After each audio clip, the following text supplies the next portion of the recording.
Welcome everyone to the MA21 meeting.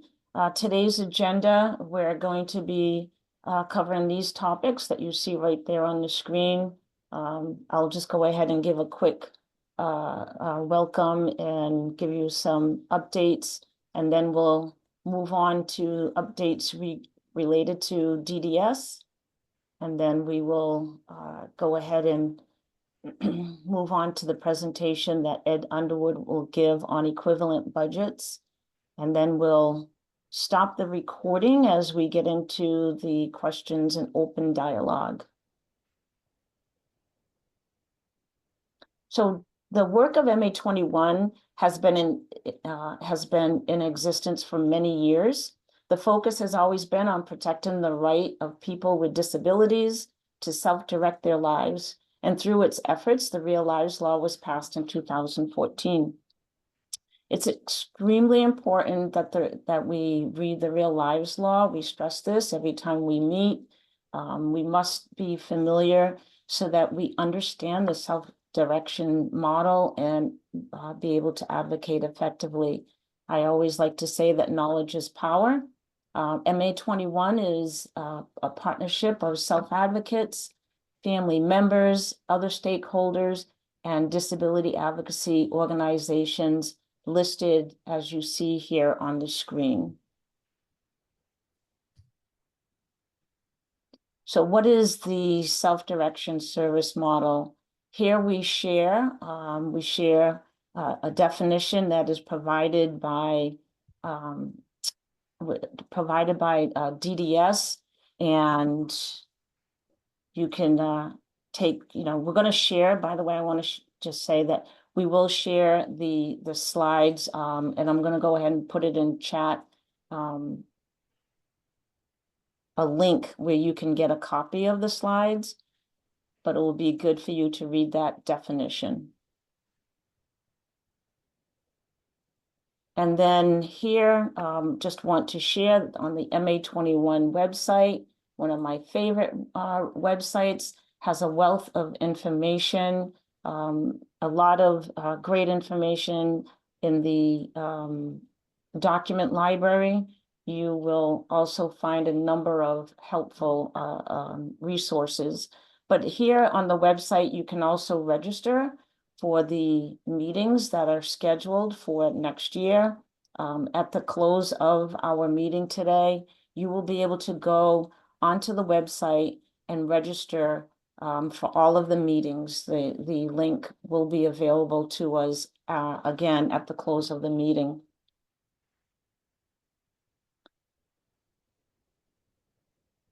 And so again, this is a meeting that's going to cover the items, the topics that I mentioned earlier, and mention the MA21 website where you can go ahead and register for next year's meetings. I shared the link in the chat for a copy of the presentation. The recording, as well with a copy of the slides, will be shared after the meeting. But we also want to encourage everyone to attend the DDS SDAD meeting. The meeting is scheduled for December 4th at 10 a.m. And I'll go ahead and put in chat the links that are going to help you to be able to get that information on the DDS website. I also want to share the importance of attending the meetings, because again, knowledge is power, and we want to make sure that your advocacy skills are where they need to be in order to speak on behalf of yourself and or a family member. And there was one other point that I wanted to make, and I think if I missed it, I'm sorry. I'll just go ahead and add it to the chat. And here, Robert will take over.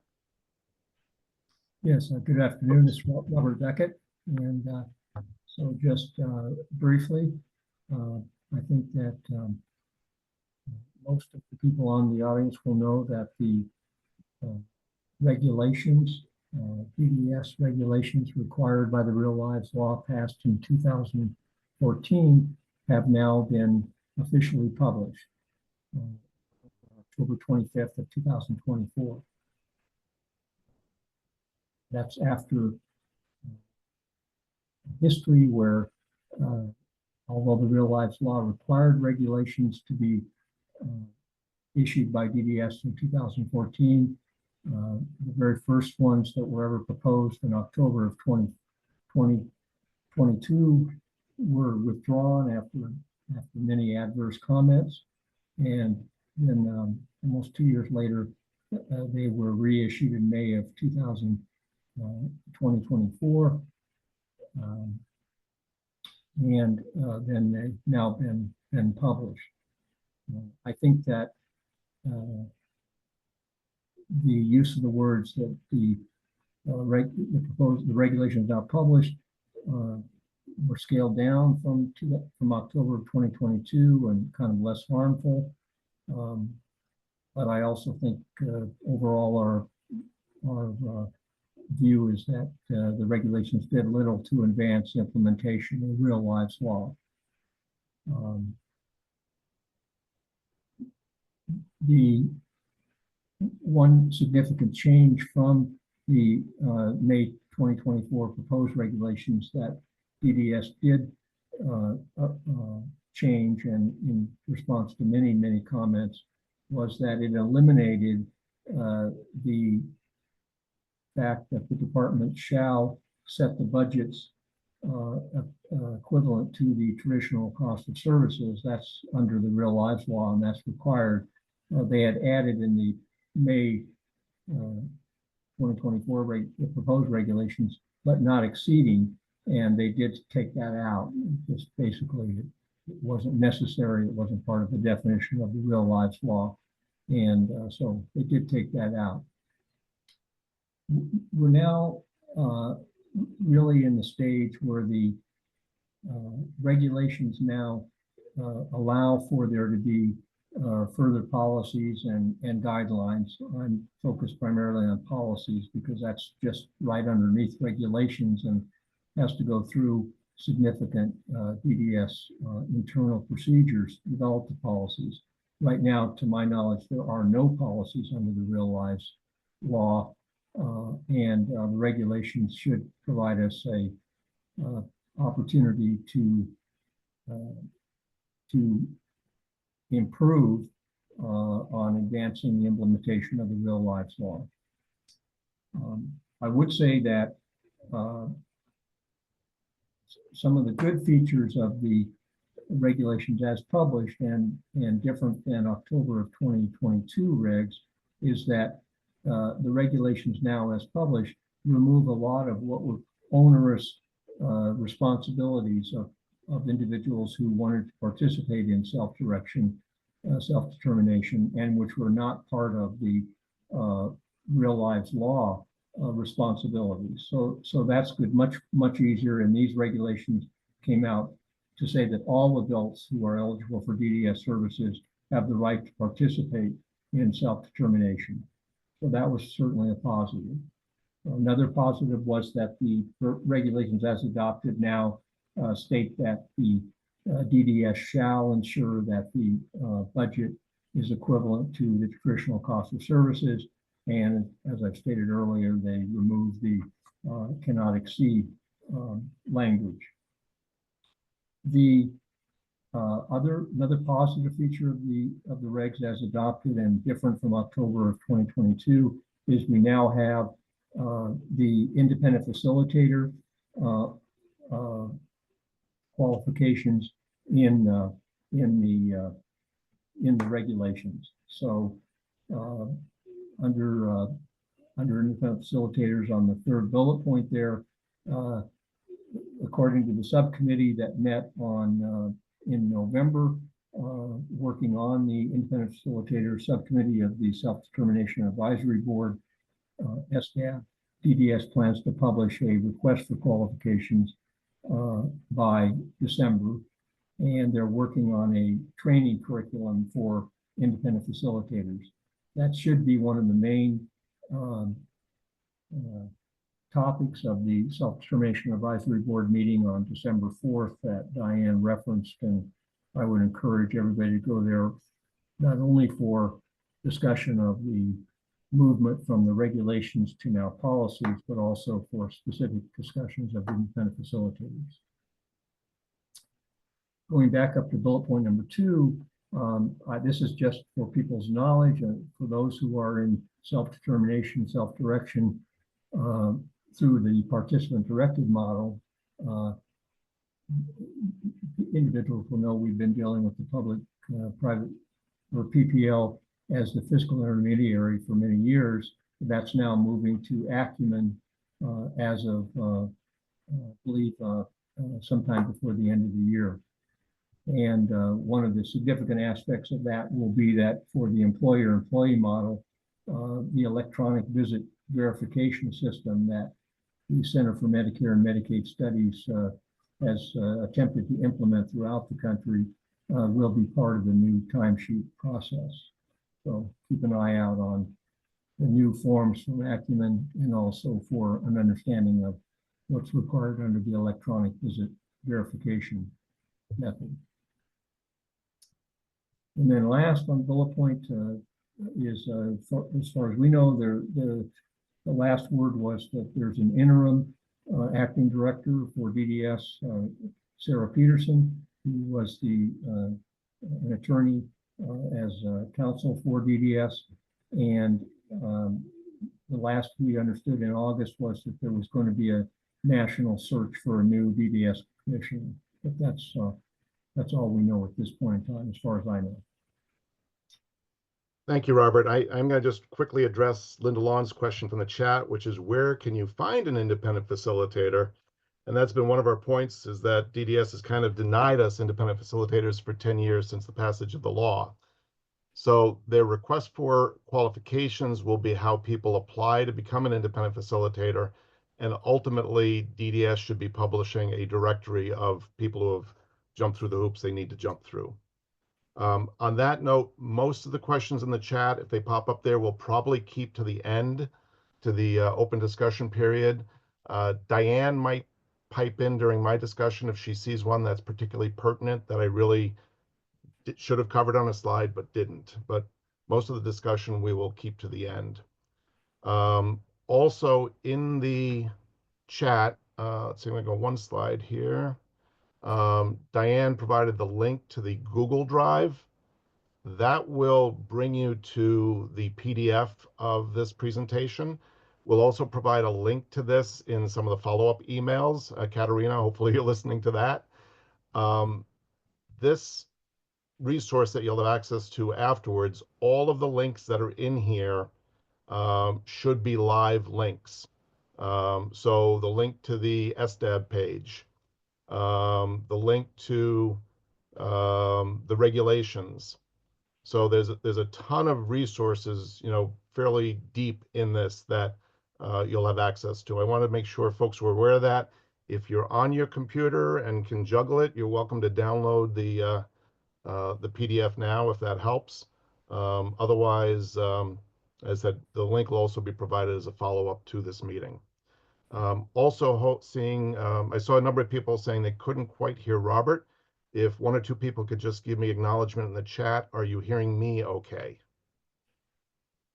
Kind of watching that. Super, thank you very much. Before I get going, just a little bit of background about me. I'm just a parent. I'm not an attorney. I'm not an accountant. I'm not a financial advisor. I'm not an independent facilitator yet. Maybe I will be someday. But I come from this from the perspective of being a parent of a 26-year-old, soon to be 27-year-old who has fairly severe epilepsy and an intellectual disability. My son John does take advantage of a combination of traditional as well as self-directed services. And some of his services are through DDS, some are through Mass Health. So just wanted to give a little bit of background for me. Like I said, I'm not a professional of any type. I'm actually retired since before John turned 22, and I'm not selling anything today.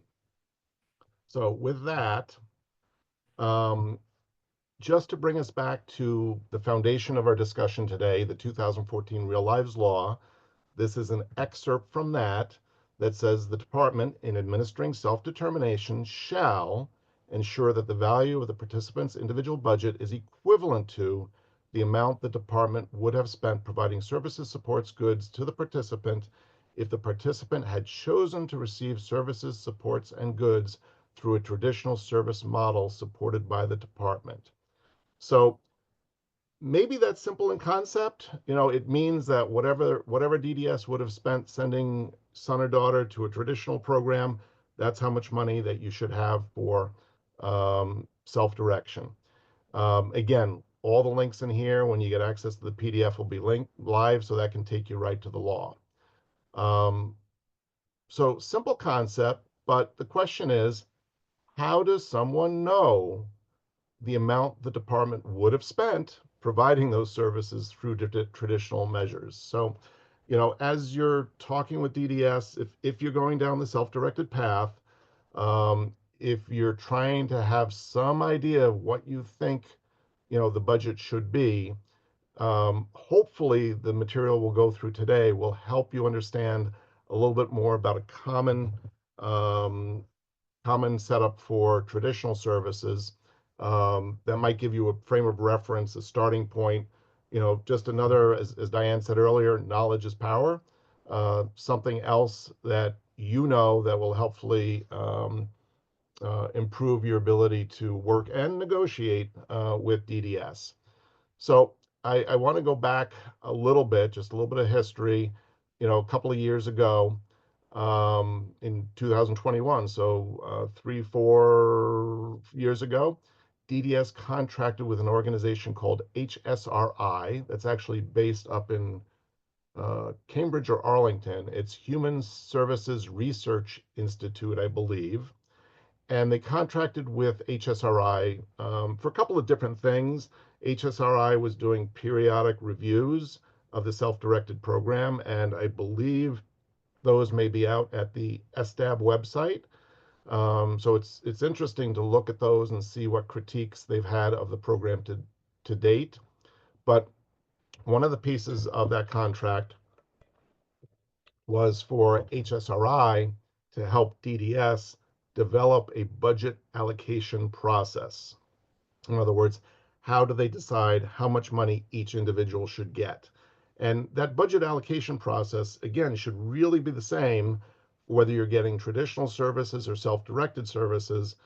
The amount of funding they have available, which may not may not equate to what your son or daughter actually needs entirely, but the amount of funding that's available and how it gets allocated to individuals and across individuals, that's part of the project that HSRI has been engaged in.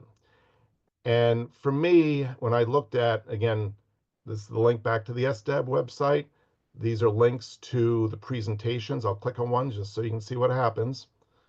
All right, the presentation that they did to SDAB a couple of times. What they said in that, what HSRI, what John Augusta said, is that supports budget, the funding you get allocated, is a targeted amount of money or allocation that's made known to an individual service recipient before service planning.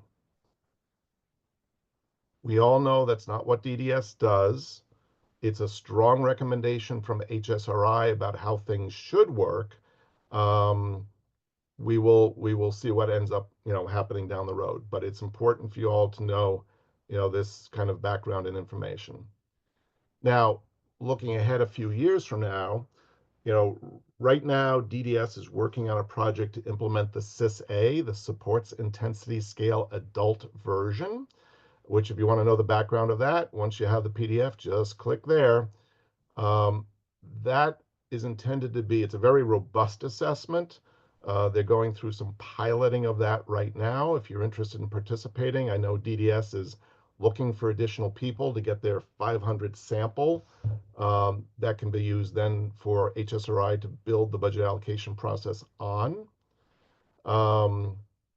DDS's name for this project, they dubbed it the Path Forward. So if you hear that term, it's DDS refers to or uses that term to refer to the SIS-A project, which is really a precursor. You need to have the SIS-A information before you can focus on the budget allocation portion of the project.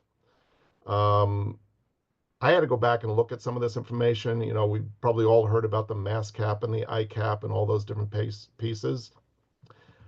Not sure what's going to happen. That's why I say may here. A recent presentation by, I think it was Fletcher Tilton, they were talking about some of this, and they said that the ICAP, I'm sorry, the SIS-A would replace the ICAP portion of the mass cap. So I'm going to just click here real quickly. Let's just see what this takes you to. This is all Q&A about the mass cap. The thing that DDS, the way that DDS currently assesses your son or daughter as they're looking to determine, I think, eligibility and level of support needs for DDS. And it talks about mass cap and the different components of it. So it's possible that the SIS-A may end up, I don't want to say just, but replacing the ICAP portion of this process, which again, then should feed into a brand new, hopefully, budget allocation process to be developed over the next couple of years. So last bullet, if DDS follows HSRI's recommendations, the future budget allocation process should apply to everyone eligible for DDS adult services, even prior to deciding on traditional versus self-directed services. So, you know, in theory, DDS, when you go through the process of eligibility and assessment and figuring out level of need, DDS should be able to say to you, you know, your son really falls into a $20,000 budget or a $30,000 budget or a $40,000 budget. And, you know, that can either buy you participation in a traditional day program, or, you know, you'd have access to similar funds for self-direction. Don't know if that's all going to happen. In the meantime, right, because we're still looking at probably a couple of years down the road on this. In the meantime, the question is, as I'm working with DDS, as I'm trying to have some idea of what budget my son or daughter should have, how does somebody know the amount that the department would have spent providing services, supports, blah, blah, blah, blah, blah. We've read this before. All right, so that's what I'm trying to address a bit today. It won't give you all the answers, but hopefully it'll give you some insight to where things stand today. So I first wrote typical on here, and then I changed the word to common. I mean, everybody's unique. You know, every one of our kids has their own needs and their own support packages. So I changed this to common because I think this is, you know, a fairly common set of services that individuals receiving traditional services may receive. Not everybody gets all of this, but I wanted to start with something that hopefully a lot of people can relate to. So community-based day supports, or CBDS program, right? Those typically run 6 hours a day, 5 days a week, or about 30 hours for the week. They're paid for by DDS to the CBDS provider.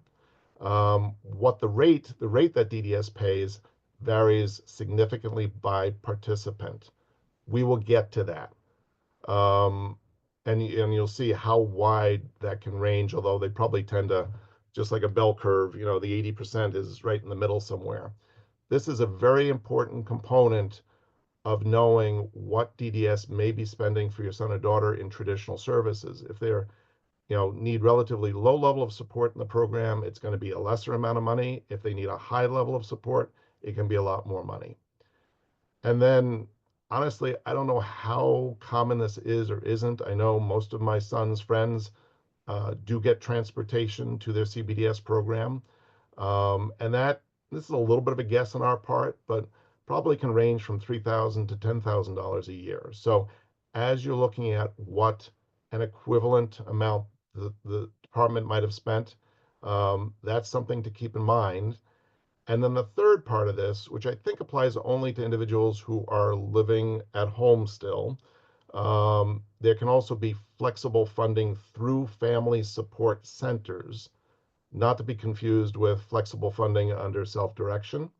But that's something that if you move from traditional services to self-direction, if you do it 100%, right, you lose your CBDS, you lose your van, you lose your transportation, you're supposed to lose the flexible funding that you get through the Family Support Center, and then all of this becomes, your self-directed budget. It does not need to be all or nothing. You can, split in between, but again, for simplicity's purposes. A couple of notes that are important to think about or to be aware of. Again, I've already said this, not everyone gets all of the above, especially probably the transportation piece. So, each individual case is different. There are other types of traditional DDS day services that aren't considered here. I won't even go into those, but they're probably a little less common and a little bit, even though they're not self-directed, the other types of services may be a little bit more individualized. It is really important to know the difference between DDS funded, for example, CBDS, and mass health funded, for example, dehabilitation services. Because if you're in a dayhab program 5 days a week, that's money that Mass Health is spending and not DDS. So if you're 30 years old and spending 5 days in a Mass Health dayhab, and all of a sudden you go to DDS and say, hey, I want self-directed money, I want to get out of the dayhab, you might have a little bit more of a challenge than somebody who is in a CBDS program where DDS is already spending the money. That's a whole different discussion, but it is important to know which programs you're in. And I found this Disability Law Center self-advocacy piece really helpful in that area. The DLC, the Disability Law Center's website, has a whole series of these that are really good. And honestly, this talks about the types of service that DDS offers. It talks somewhere down here about the mass health stuff and where that's funded. So a really good, less than 4 pages resource that, wow, it captures a whole lot of stuff very, very concisely. Residential services and budgets are beyond the scope of this presentation. But I did want to recognize the last bullet that individuals receiving residential services, I'm going to say may, because, well, anyway, I'll just say may, still be able to self-direct their day services. The area office staff don't all necessarily know that. I saw somebody recently that was being told by, their service coordinator, no, they're in residential services. They don't qualify for self-directed. So unfortunately, you can't believe everything you hear from your local office. So let me go to the next slide. So I'm going to go back up for a second. This whole thing about what the CBDS provider is paid varies significantly by participant, okay? It's that bullet right there that this next slide starts addressing, and that we'll spend a decent amount of time on here. So the CBDS rates are governed by something called Chapter 257. Way back when, I think DDS used to pay different programs, different rates, maybe it was who you knew, I don't know. And somewhere along the way, I don't know how long ago it was, somebody saw a need to legislate the rates for different programs. So the Chapter 257, which all the time they're reviewing rates, I think they might hit a particular rate like CBDS maybe every other year. This will take you to a link to the MA21 document library that shows you a couple of the 257 links. This one takes you directly to, I don't know if it's a statute or regulation or whatever it is that has the rates.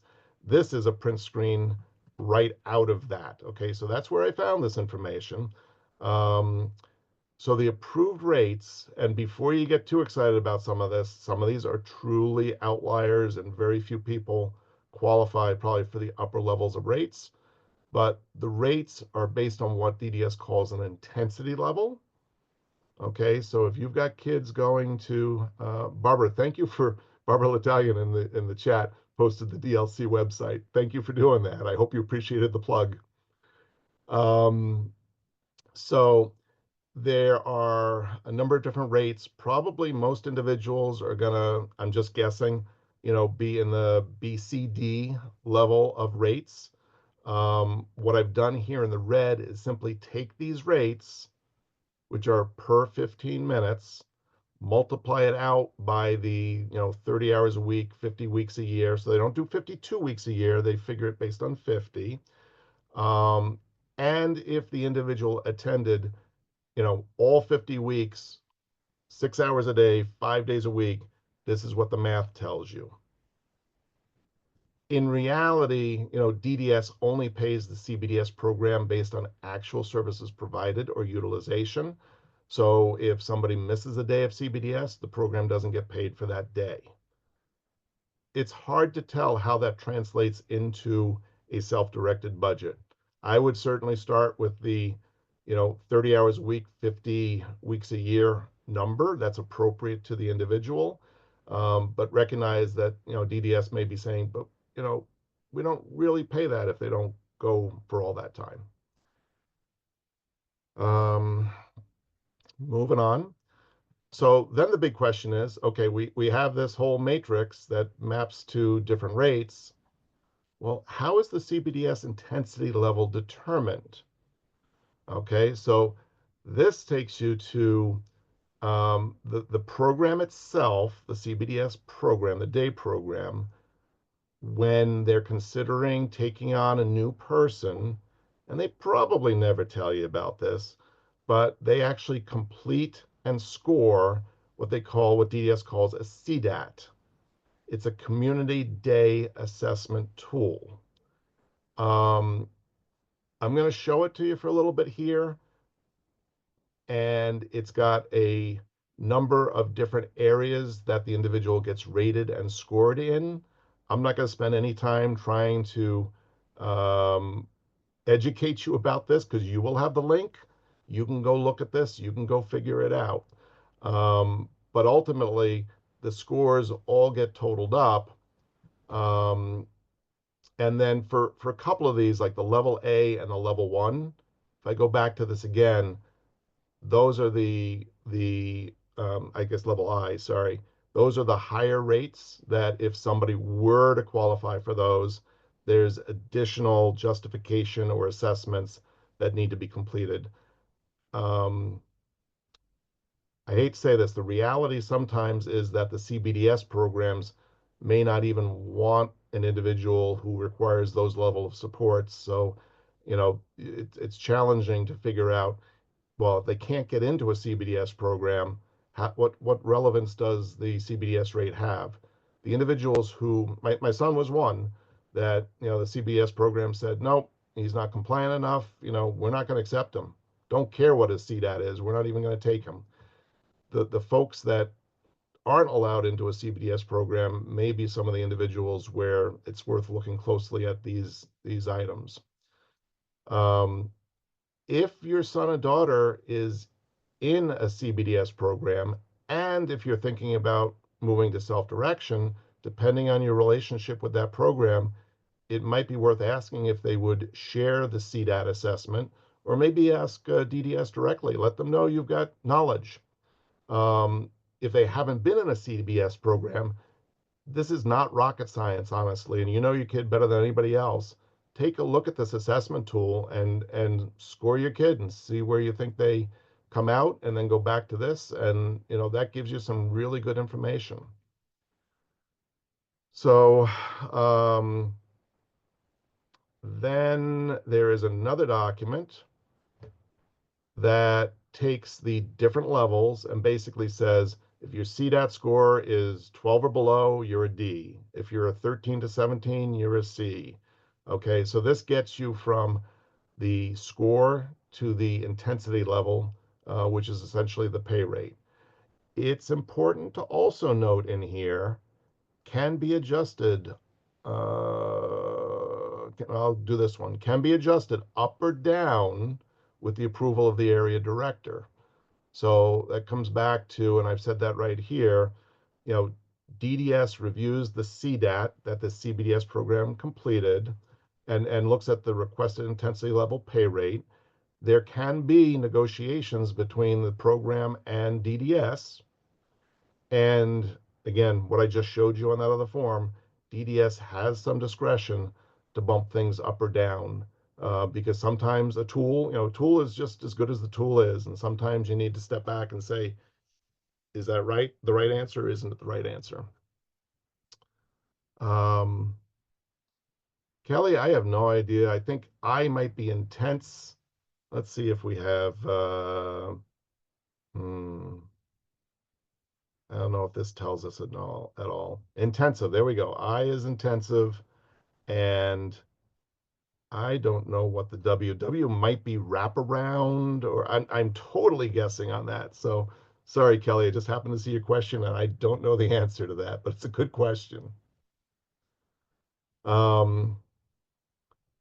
So my next slide is simply coming back to this, because once you've looked at the CDAT, once you've mapped that to the intensity level, now you can do some math and have some idea of what the CBDS component of your son's or daughter's traditional program might be costing DDS.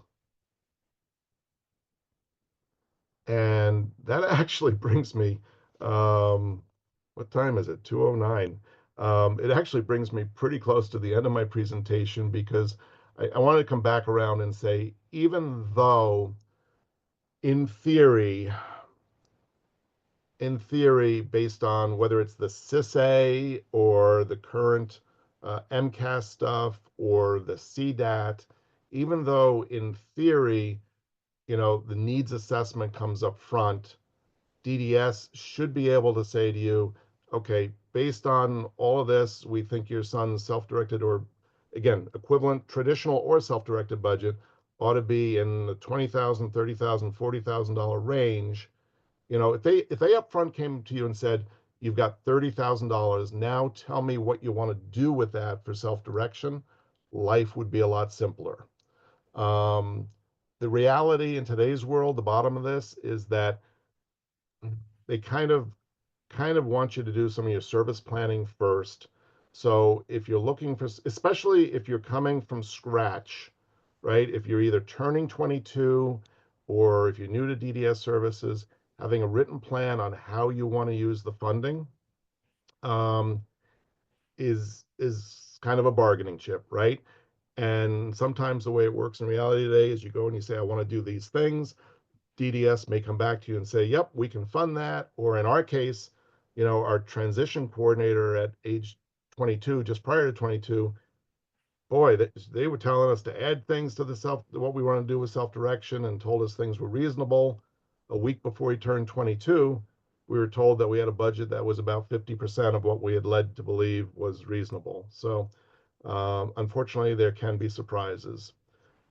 As you're doing all of this, whatever you can use as a needs assessment, whether it's a document yourself, whether it's the CDAT, which you now have access to, anything you can use to support your individual's level of needs and support needs is helpful. So that really I maybe went a little faster than I thought I might. I hope I didn't go too fast. Diane, I don't know if we want to go through the final slides and then open discussion, or if we want to take some questions specific to this presentation before we close off the recording. I think that we can go ahead and finish up with the slides, and then we can jump into the into our Q&A. Okay, perfect. I will address Beth Roy. This slide presentation has a link to the CDAT. So when you get the follow-up material, or if you clicked on the link that Diane provided in the chat, maybe Diane, you want to put that back in the chat one more time, the link to the PDF of this presentation. In there's a link to the CDAT. And Beth, we can talk again sometime if you want. So moving on towards the close here. Okay, and I will go ahead and and put that link in, but I just want to go ahead and stick this information in there. So call to action, I'm going to repeat what I said earlier. It's really important that we read the real lives law. It's important that we read the regulations, and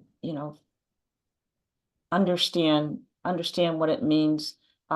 We mentioned about the SDAB meeting, the Self-Determination Advisory Board meeting, which is scheduled for Wednesday, December 4th. I put the information in the chat. If you have questions about this particular meeting, you can reach out to Liz Sandblom. Her contact information is on that web page, but I put it in chat. A repeat, sign up for our meetings that are scheduled for next year, and that link will be provided on the MA21 Alliance website.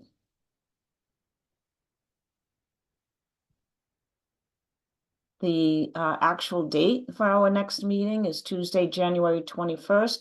All of our meetings are scheduled at 1:30 p.m. So again, go to the website and sign up.